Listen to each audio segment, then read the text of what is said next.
Well, hello, everybody. It must be Thursday, I think. Is it Thursday today? Bobby's here. Yeah. It's either Tuesday or Thursday. I can't remember. You do a show a day, right? I do mini shows. Yeah. And, you never know what day of the week it is for me unless someone's here and you're here. So it's Thursday. Here I am. So what do you want to talk about today? So I wanted to talk about why it's still a good time to sell, right? Because there's no inventory? Yeah, well, I mean, so that is a question I get quite often, right? So say I'm working with a buyer, right? And they say, well, man, I see, prices have been dropping quite a bit. Are we headed for a bubble? And so I tell them the same thing that you and I talk about normally once a week, is we have an inventory problem, right? And you can't have a bubble when you don't have houses to sell, right? And that I know I was going to let you go further, but the reason we don't have houses to sell is a perfect time for me to show the slide that I wanted to show. Yeah. This is why we don't have houses to sell. All right. So right now, U.S. households own 41 trillion in owner-occupied property, real estate nationwide, just over 12 trillion in debt, and the remaining 29 trillion in equity. Yeah. So that means people are sitting on average 30% in equity. I mean, they have more, their LTV is 30%. That means they have 70% equity. I would say on average, it's 50% at least. Yeah. If you look at this 12 trillion, we refinanced 10 trillion in the last 2 years in 21 and 20. So that means there's only 2 trillion that might be in the fives, right? Yeah. Or something around there. That means why people are sitting is because they don't have to move. They don't have to do anything. They have all this equity. So they're in a situation where we've never been in before. In 2008, nobody had equity. Yeah. That's what happened. There was no equity to sell the houses.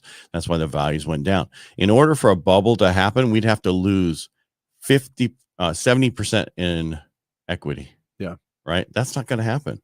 We're not there. People they'll just sit in their home and say, I'm fine. Why do I need to do anything?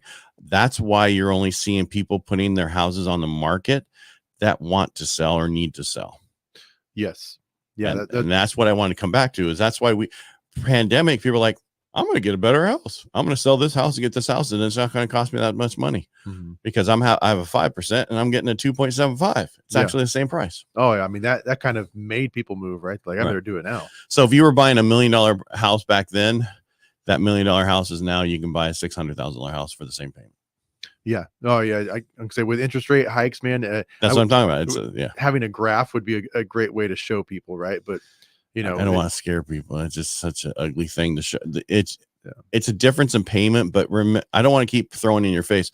It's $600 more for the average person. It's $600 to $1,100 more a month to buy the house versus where it was a year ago, right? Yeah, but they weren't in the market a year ago.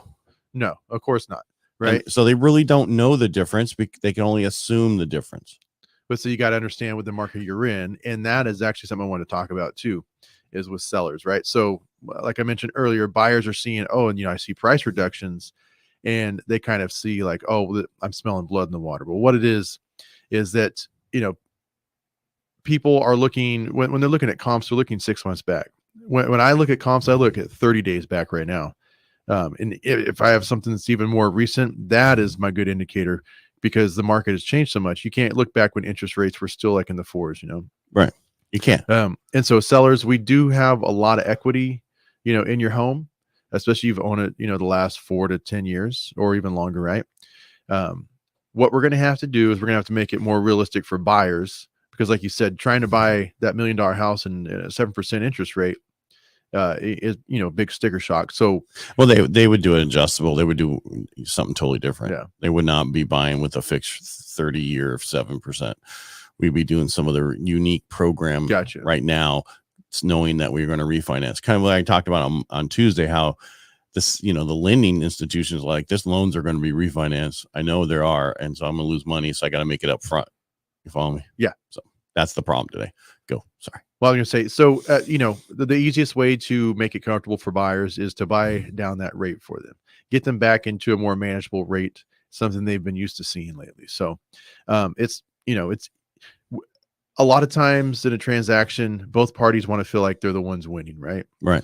And you are. I mean, if you have a buyer that wants to buy your house, but they can't quite afford it, and you give them a credit to make sure that they can afford it, that's a win-win for everybody. Right. But also it helps them understand in this market. That's why the 2-1 buy downs huge, or just paying for their closing costs. Yeah. Because you might not, if we're going to be refinancing next year, we're going to be in the 5s. That's what everybody's predicting. Mm-hmm. That's 2%. They're going to as soon as that happens, you're going to refinance, and then someone's going to say, well, what if it goes lower? Well, then 6 months later, you'll refinance again. You're going to keep doing it until it stops and it doesn't make sense anymore. Yeah. And that's the thing. That's what you do.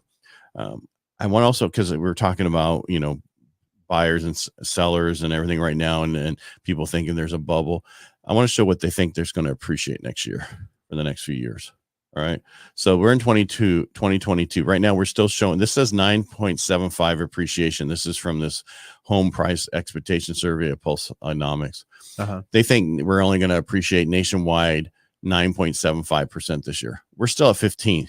I can say you're nationwide, right? Right. So, we're still at 15, right? This 23 up almost, 2.5%, 24, 2.66. 3, this is just showing what they think the minimum appreciation is going to be. So this doesn't mean we're going negative. It's just we're not appreciating at 22% anymore. Right. And I look at that and I say that's healthy. Right. Our normal appreciation is between 3 to 5% a year. Yeah. Right. And that's what we used to do. I got one more chart and I'll get back to, this is what so some people are showing appreciation, depreciation, and no change. Right. So 86% of the people out there surveyed are going to, the economic and all those people think we're going to go appreciate, right? Mm-hmm. Only these amount of people think that we're going to go depreciation. And then this one says do nothing. That means we're flat. And then this is, so you see here, most people are showing that we're going to go up in value, not down in value. Yeah. Yeah. And seeing appreciation every year of 3 to 5% is great, and it's been a crazy market the last couple of years, and seeing how many people have been priced out of the market, is something that concerns me. I think housing affordability is definitely the biggest factor right now to people building that personal wealth, right? That's what you're always preaching on is building a house, building personal wealth through home ownership. The problem is people get priced out when we go up 22% a year. Yeah, absolutely. We went up 66%. Think about that. That's like a $250,000 house is now almost $500,000. Yeah. It's more than that, but that was just an example. That's 50%. But anyway, but when sellers are like, man, what's going on? Why aren't people knocking down my door? Because that's the way it was the last couple of years. It's like, well, because we have a smaller pool of buyers, especially, depending on the higher the price of the home. Right. So we only have new people who don't have a home really buying. Occasionally you have some move up buyers, but you really don't have them. That's why I was getting about the first chart where we're showing the trillions of dollars in equity, right? I don't have to do anything. I'm only going to do it if I really want to. I might stay put and redo my house. Yeah. And people we're talking about foreclosures, and there's, I hear all these foreclosures are coming. I want to show one last chart. I promise. The charts are good, man. The percentage, and normally I would throw the whole slide, not show my slide deck over there, but I'm having troubles with one of my monitors. But what I'm showing here is you're looking at, all right, so this is where we're in 2012, right? Because that was a bad market we're getting out of, and it keeps going down. 2019, we had foreclosures in 2019. We had them in here, but that's on the average. Our average foreclosures a year is 250 to 275,000. And then we had it here. And then look, as of the middle of 2020, we had just a flat line, and we're still kind of at that flat line. Yeah. I remember when people were thinking there was all these COVID foreclosures coming, and it was like 275,000 were potentially coming, and our average is 250 a year. So it was like 25,000 more. Yeah, I'd say because the banks are willing to work with those borrowers, right? And they just put it on the backside of their loan, right? Well, they'll sell it before they lose it. Yeah, because there's equity in that home. And there's a lot. I met with a lot of guys last week at this event, and they're huge. They're trying to buy 1,500 doors, and that's that could be apartment complexes, that could be single family homes. They want this foreclosure coming. They want to find people that have a low interest rate and assume those loans, or do a wrap, or do something that they can do to move on to help them, because they want the low rate. Yeah. Well, it's not always going to happen that way. So they can buy the debt So when debt goes bad, they can buy that debt of that house and then take it over and make it better. And that's what they want. So I know we talked about assumable loans a little bit on Tuesday, right? But so say we have somebody that has, I'm going to throw out a hypothetical here. Say we have someone who has a loan that's 3%, right? And we have somebody that wants to come through and assume it. So they would assume the loan at the current mortgage amount, right? Or whatever is owed on it, correct? Right, whatever's owed. But then how does the seller get the equity? They would have to do a HELOC or a HELoan. That's a fixed rate second or a HELOC, line of credit. So they would do a second. And so it'd be like, people used to do those 80, 10, 10s, right? 10% down, 10% second, and 80% first. So they didn't have mortgage insurance. Same thing. They would just assume the first and get a second for the difference. Gotcha. And buy it that way. Pay that to the sellers. Right. And really, you're only going to see that really probably with VA, because the other problem with FHA, they have the mortgage insurance, right? That's going to stay on there. You have to look at it and see what that average payment is. It's probably still a better deal. Yeah. And then what you would do with, because this is what we're doing on seconds when people are looking at doing a second now to pay off their credit card debt and everything else. Because a lot of the credit card companies are like, okay, you're no longer 23, you're 29 now because the increase in Fed funds.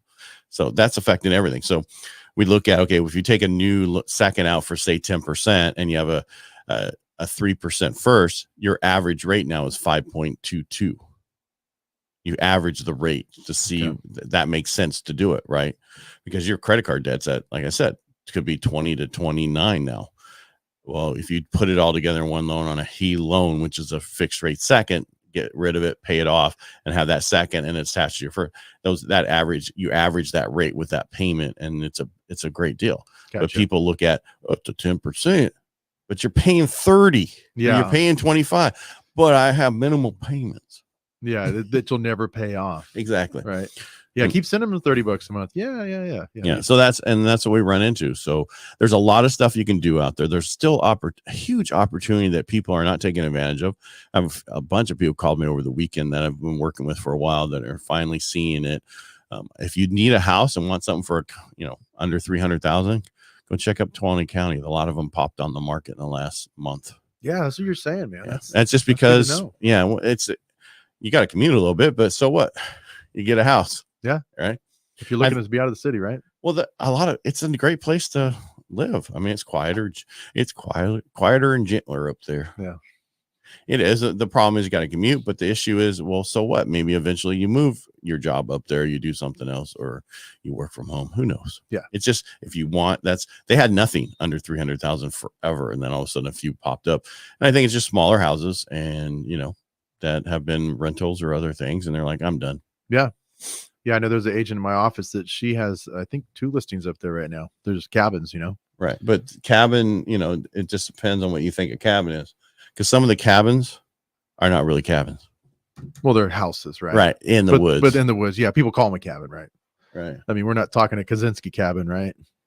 80 square feet with with a bucket.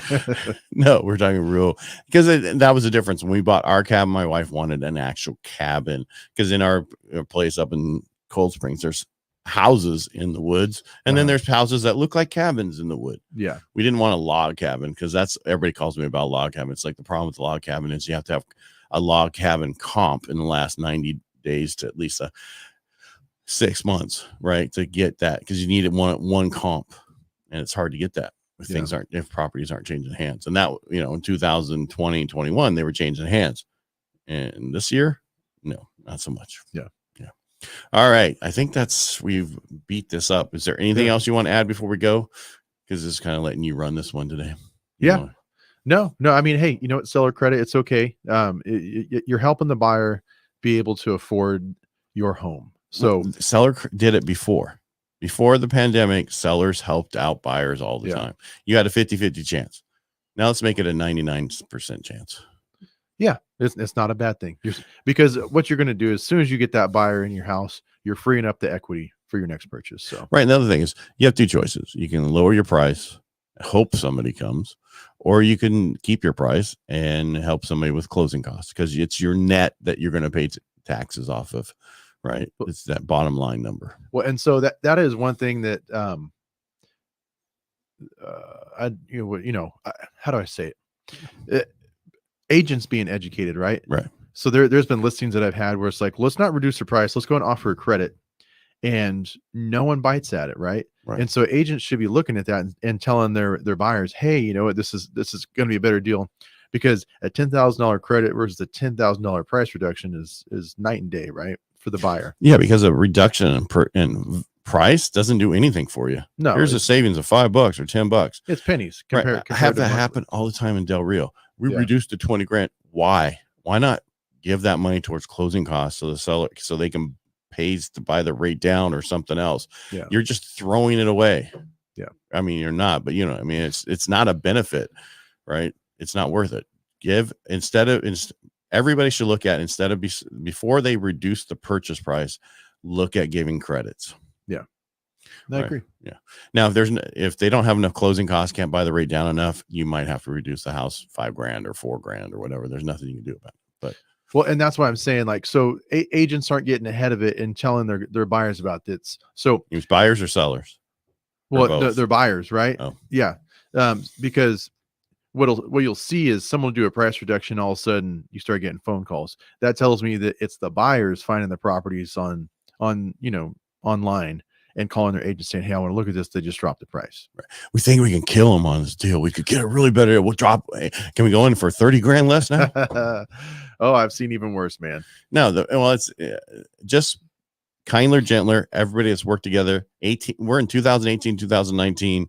We still don't even have that inventory. We're not there in inventory. We're just there where people work with each other. Yeah. Right. So there's just not a lot of inventory unless you want to go to Texas or Las Vegas. And the new home sales, there's some extra inventory there for you. Yeah. But you gotta live there. All right, Bobby. Thanks for stopping by. Thanks, Ed.